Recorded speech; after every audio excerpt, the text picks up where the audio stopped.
You know that episode in The American Office where Michael Scott goes, "It's happening, it's happening." I feel a little bit like that when it comes to Ted Hill being selected in an England squad. I mean, it happened a few years ago in just like one of those kind of almost friendly summer internationals, but this time it's happened for real in a test week when England faced New Zealand, the start of the November test. Could this be the start of Ted Hill, elite rugby player, for real? That's just one of the elements of the story as Steve Borthwick has updated his England squad. So yeah, lots to talk about. I'm Tim, this is Egg Chasers.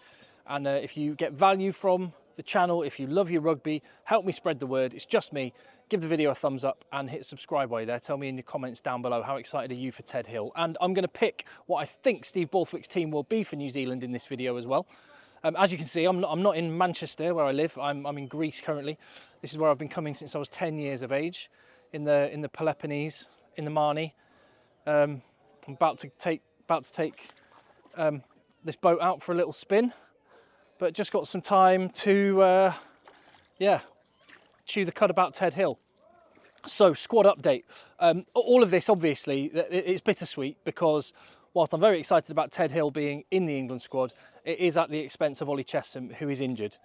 He was one of the 17 men which the other day Steve Borthwick named in his, sorry, it's a mouthful, I can never remember this, Enhanced Elite England Player Squad, something like that, EPS for short. Basically, the 17 players that are getting 150 grand guaranteed. And this is one of the bonuses of this new system, isn't it? Ollie Chessum is going to be out for 3 months. Real shame for him. He's already had quite a few injuries since the World Cup, hasn't he? And he would have missed out on all those match fees. But now he is guaranteed to be getting his England cash. So that's, and also, I guess, you know, more practically, the England physios will be invested and will be spending time with him as well as his Leicester Tigers physio. So anyway, bottom line, hope Ollie Chessum gets well soon. Shame for him. But that is the case, isn't it? One out, one in. And I always felt Ted Hill just needed an opportunity. And I actually, for what it's worth, was slightly scratching my head that he wasn't selected, but I could also understand it as well, because the one thing that I'm always very keen on saying when I talk about selections and stuff is you can't just say who you think should be in, you have to say who you would drop instead.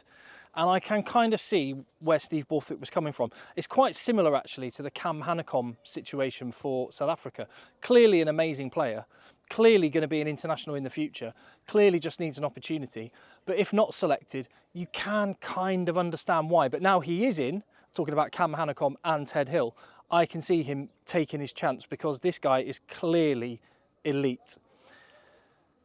Not the only changes in the England squad. 2 players have been released. Alex Coles has recovered and is fit again, so Charlie Ewells drops out. And that's fair, that makes a lot of sense. That's consistent with previous selections for Steve Borthwick. The other interesting one is George Ford is fit, another one of his EPS squad members, George Ford, one of 3 fly halves there. Tom Roebuck, the guy who drops out. Obviously not a like-for-like replacement. Tom Roebuck a winger, George Ford a fly half. What do we read into that? Well, Steve Borthwick had 7 outside backs in his squad. He had 2 out-and-out fullbacks in Stewart and Furbank and 5 wingers. And Elliot Daly can cover right across the back 3 and even centre as well. So I think it's not so much Roebuck being dropped for Ford. I think maybe Roebuck was only in there because Ford wasn't previously available. And rather than pick another fly half, because I think there is a big jump. You've got the 3 fly halves, Smith and Ford, but there's a big jump to the 4th choice fly half.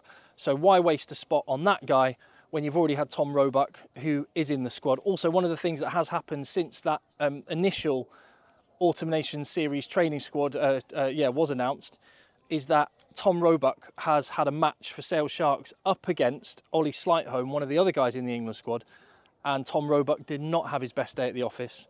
And he kind of got done by Ollie Chessum. And I wonder if form is actually what this selection is about. It could have just as easily been Ollie Chessum, could have been Freddie Stewart or anyone else for that matter. But finally, and maybe most interestingly, what does all this mean for the England team that is going to play against New Zealand this coming weekend? I cannot wait for this game. It's going to be huge.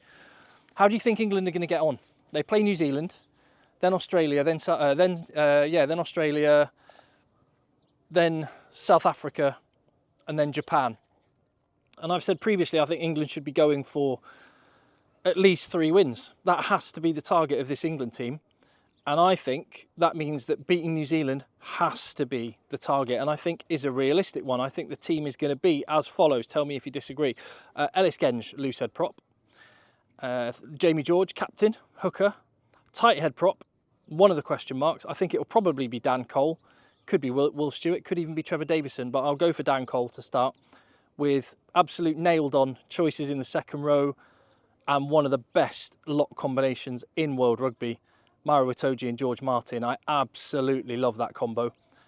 And then 6 jersey, will it be Ted Hill? Could he come straight in? Ollie Chessum, I think, would have been starting 6. Will he come straight in for Ollie Chessum? My guess is no, and it will be Chandler Cunningham South at 6. It will be Ben Earl at 8. And then one of the other really interesting selections is who's going to be on the other flank, because Sam Underhill this week was not named in that first list of 17 players that are in the England EPS squad. And what do we read into that? Because Sam Underhill has been starting, and with Tom Curry's injuries, Tom Curry being selected in the squad, this is where it gets interesting. Does Steve Borthwick's selections, will that play any factor in his decision-making game to game? Does that mean Tom Curry is going to have an edge over Sam Underhill, even if maybe he's not the form choice? I wonder. I actually think Sam Underhill will start. And I think the forwards on the bench could be Finn Baxter at loose head prop. I would go with Joe Marler just for that scrummaging and that experience. Theo Dan, probably, over Luke Cowan-Dickey. And tight head prop. Will Stewart's actually been doing all right for Bath, so I'd probably give him the nod, even though I really like the fact Trevor Davison is in the squad. Second row, Ezekwe or Coles? Don't really mind, to be honest, either of those. Yeah, as he's only just come back fit, I'm going to say Nick Ezekwe. And then Tom Curry on the bench as well. Tom Curry, who can play 6, 7, 8. So that will mean no Don Brandt, no Ted Hill on the bench. It's all right. We're playing Australia and we're playing Japan. Ted Hill's going to get his chance. And England have actually been really good. And Steve Borthwick is very consistent in his selections. And I don't expect things to change too much from the team that played against New Zealand back in July. So that's the pack. As for the back line, scrum half, that's a really interesting choice, isn't it? I might be tempted to go for Harry Randall, but I think he'll go for Ben Spencer with Randall on the bench. Whoever he picks at scrum half, I think is going to be a big indication of how Steve Borthwick is going to play. If he goes for Jack Van Portfleet, then it could be a bit more pragmatic. Ben Spencer's kind of your guy that can tick all the boxes quite well. Harry Randall's if you want to go for the jugular a bit and go attacking. Marcus Smith will probably get the nod over George Ford, although I think I've seen some comments actually, even comments in my videos, even saying, "Oh, Ford is past it now. He's over the hill. We need to focus on the future." I don't agree with that. Ford's what? He's 30, 31. He's going to be around at the next World Cup, and he's absolutely a world-class fly half. I wouldn't be surprised if he gets the England starting job regularly, even over Marcus Smith. But what great options to have. So we'll go for Marcus Smith, Ollie Lawrence, Henry Slade, Tommy Freeman and Emmanuel Faye-Waboso and George Furbank. The back line is almost picking itself, with the exception of Alex Mitchell, who isn't there, of course. And then the backs on the bench will be, I'll go for Randall, Ford, and Elliot Daly. Perfect man in the number 23 shirt. There you go. There's your England update. Getting very exciting. It's getting very real, isn't it? I mean, presumably tomorrow we will get a South Africa team announcement. And judging by the fact that Scott Robertson announced his team for Japan on a Tuesday, maybe we'll get the New Zealand team as well. Bring it on. Leave your thoughts down below. Hit subscribe on the channel. Give the video a thumbs up. I'll see you on the next one.